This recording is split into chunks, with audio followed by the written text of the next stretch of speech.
Great to see you. Good to see you, Brian. Good to be with you. What do we do in these situations as journalists? What's your view as a military expert when the President of the United States tweets something that involves the military, involves the Pentagon, and no one seems to know what it means or how it's going to be implemented? How should journalists approach a story like this? Well, I think we all have to take a step back and say, holy smokes. And that's exactly what I did when I saw the Twitter feed. It's on an alert on my phone, too, from the President.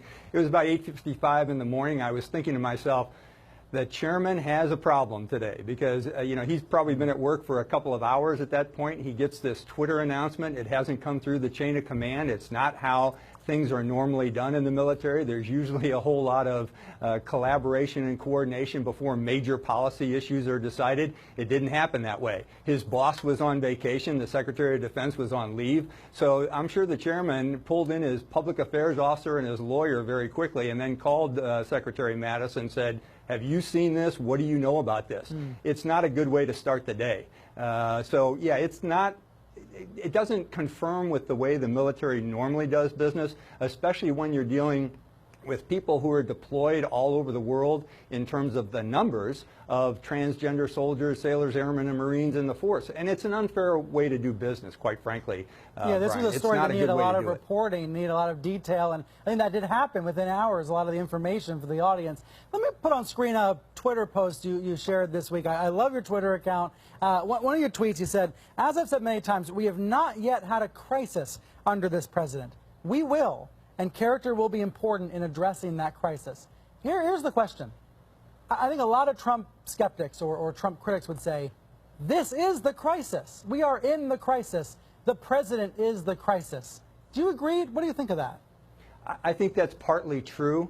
I think the chaos that's going on that many of your previous guests have already talked about is surrounding us today. What I'm talking about is potentially an existential crisis, an attack on our country, a major terrorist attack, some kind of foreign power doing something that we don't like, where people have to be pulled together very quickly and find a way to counter it. And that's what I was talking about in terms of character, because at that point, it doesn't matter what the politics are. It doesn't matter who's going to win or lose or gain or maintain. It has to do with how do we defend the American Republic? How do we defend the American people? And you have to put all those other silly things aside, and you can't be talking about it in a Twitter account. So that's what concerns me.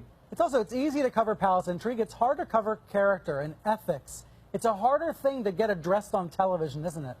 It is. And this is something all prior to the election. It was something that I used to talk about in terms of transformational leadership.